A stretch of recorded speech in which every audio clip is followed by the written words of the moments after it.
له 2021 کال نه راپدې خوا تر اوسه د طالبانو بېلابېلو مشرانو خلکو ته لسګونه ځلې وعدې ورکړي چې د ښځو په تعلیم به بندیز ډېر زر ختم کړي. دوی په اول سر کې ویل چې د تعلیم لپاره په افغانستان کې اسلامي محیط نه دی برابر او په همدې خاطر تر امرساني پورې به له شپږم پورته د ښځو مکتبونه بند دي. په دې خبرې چې یو څه موده تېره شوه دوی خلکو ته د قناعت په خاطر وویل چې د ښځو د تعلیم لپاره په یوه طرحه باندې کار لګیا دی او چې کله طرحه جوړه شوه د ښځو مکتبونه به ورسره خلاص شي. خو کله چې د خلکو او د دنیا له سختو انتقادونو سره مخ شول دا ټول مسؤلیت یې د افغانستان په کلتور واچو او ویل چې افغانان خپلې لورګانې او خویندې مکتبونو ته نه لیږي او دا له کلتوري پلوه یوه حساسه موضوع ده. کلتور راته معلوم ده او دغه کلتور دا هغه څه ده څه موده تېره نه وه چې یو بل اعلان هم راغی او دا تر ټولو حساس و. دوی ویل چې د ښځو تعلیم د بهرنیانو فرهنګ دی چې د امان الله خان په وخت کې افغانستان ته راوړل شوی دی. همدغه د عیاشي او د فحاشي نسخه یې راوړی غوښتل له دې ټولو بېلابېلو نظرونو خلکو ته یوه اندازه ولګېده او هغه دا چې طالبان د ښځو د تعلیم په اړه په یوه نظر باندې نه دي خو بیا هم خلک نه پوهېدل چې اصلي کیسه کوم ځای کې بنده پاتې ده چې له وجې طالبان ښځو ته د تعلیم اجازه نه ورکوي. وروسته معلومه شوه چې د ښځو د تعلیم په لار کې یوازینی خنډ د طالبانو مشر ملا هبت الله دی او هغه نه غواړي چې په افغانستان کې د ښځو لپاره مکتبونه خلاص شي. خو پوښتنه بیا هم دا وه چې ولې دومره مشران او کشران طالبان نشي کولی چې ملا هبت الله قانع کړي چې په افغانستان کې ښځو ته د تعلیم اجازه ورکړي. اصلا مسله یو بل چیرته ده او شاید په دې مسله ټول مشران او کشران طالبان پوه هم وي خو په بېلابېلو احساساتي خبرو او نظریاتو غواړي خلک آرام وساتي. په اصل کې د طالبانو نظام یوه نظامنامه لري. د دوی د رژیم ټول کړه وړه د پالیسیو جوړېدل د مسؤلینو صلاحیتونه او مسؤلیتونه په همدې نظامنامه کې لیکل شوي دي. دا نظامنامه د طالبانو قاضي القضات عبدالحکیم حقانی لخوا په عربي ژبه لیکل شوې ده. په پښتو کې ورته اسلامي امارت او د هغه چوکاټ ویل کیږي. دا نظامنامه د طالبانو مشر ملا هبت الله لخوا پاس شوې هم ده او د هغه لخوا پې سریزه هم لیکل شوې ده.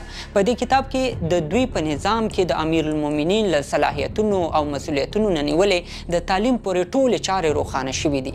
د طالبانو د نظام دا لارښود د تعلیم په برخه کې وایي چې د عصري تعلیم له وجې مسلمانان کمزوري شوي دي او په افغانستان کې اوسني ډېر مشکلات هم د عصري علومو له وجې رامنځته شوي دي. نو په همدې خاطر باید په افغانستان کې ټول تعلیم دی هغه باید دیني شي. همدارنګه د طالبانو په دې لارښود کې ویل شوي چې ښځې په خپلو کورونو کې دننه له محرم نه علاوه له بل چا تعلیم نشي حاصلولی او هغه هم باید دیني تعلیم وي. په دې نظامنامه کې د ښځو د تعلیم د ممنوعیت لپاره د قرآن کریم یو آیات رانقل شوی دی چې پکې ویل شوي وقرن فی بیوتکن یعنې ښځو ته ویل شوي چې په کور کې کښېنئ او په همدې ځای کې دلیل د پیغمبر صلی الله علیه وسلم د یوې مېرمنې سودا بنت زما ژوند راخیستی چا چې پرېکړه کړې وه چې ټول ژوند به په کور کې دننه تیری.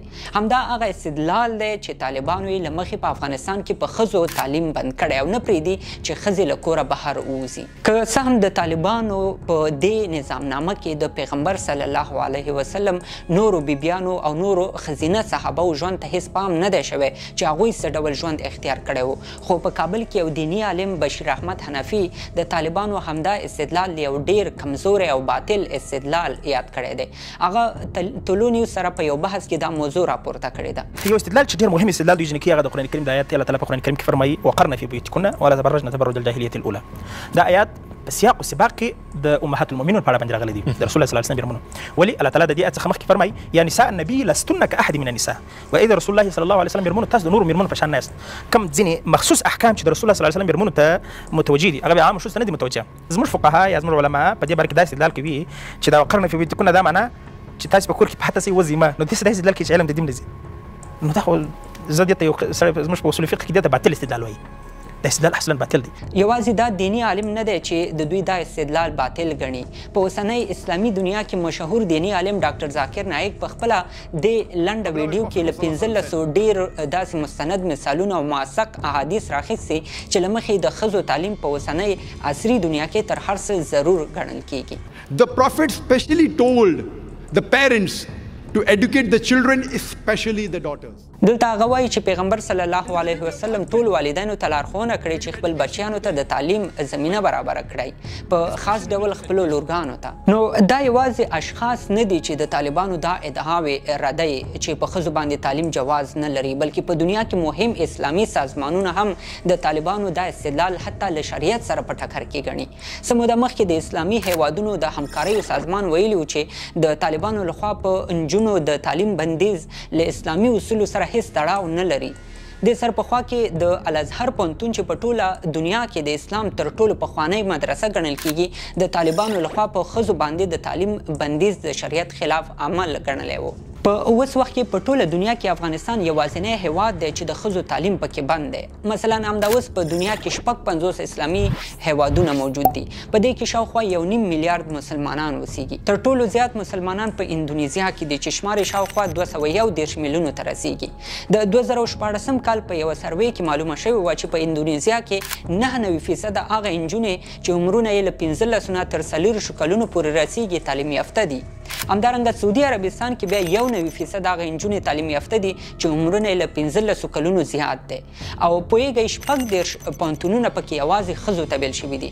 په 2015 کال کې 1144 ښځو په سعودي عربستان کې د PhD سندونه اخیستي وو.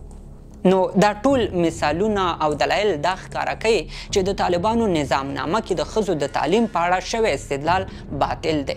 جالبه دا چې دوی ښه پوهیږي چې د ښځو تعلیم د دوی په نظامنامه کې ممنوع دی، خو بیا هم خلکو ته د ښځو تعلیم د کلتور ستونزه یادوي. یعنی دوی وایي خلک نه غواړي چې په خپلو لورګانو او خویندو باندې تعلیم وکړي. په داسې حال کې چې د جمهوریت له سقوط مخکې په ټول افغانستان کې 7 میلیونه ماشومان مکتبونو ته تلل، چې له دې جملې څخه باندې 3 میلیونه یې یوازې هغه نجونې وې چې له شپږم نه پورته صنفونو کې زده کړې کولې. همدارنګه په 2019 کال کې د مرکزي اسیا د انسټیټیوټ لخوا یوه ترسره شوې سروې ښیي چې د افغانستان په ټولو ولایتونو کې 80% ښځې او 15% نارینه د نجونو د تعلیم ملاتړ کوي، او په دې کې نږدې 15% نارینه او ښځینه چې د نجونو د تعلیم ملاتړ یې نه کاوه د طالبانو تر کنټرول لاندې سیمو کې ژوند کاوه. یعنی دا لږه فیصدي هم د طالبانو تر کنټرول لاندې ساحه کې اوسېدل او د هغوی تر تاثیر لاندې وو. نو دا ټول موږ ته ښیي چې په افغانستان کې د ښځو تعلیم سره هیڅ افغان مشکل نه لري او نه هم دا کومه کلتوري حساسیت لرونکې مسله ده.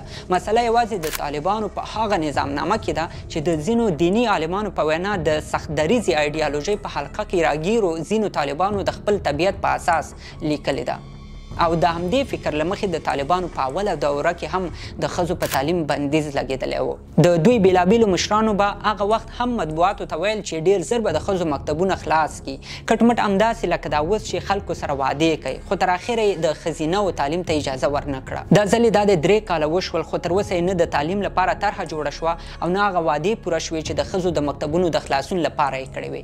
د سروېګانو له مخې په هر ملک کې چې د 1 کال لپاره د تعلیم دروازې بندې شي، هغه ملک 20 کاله د دنیا سره له سیالۍ شاته پاتې کیږي.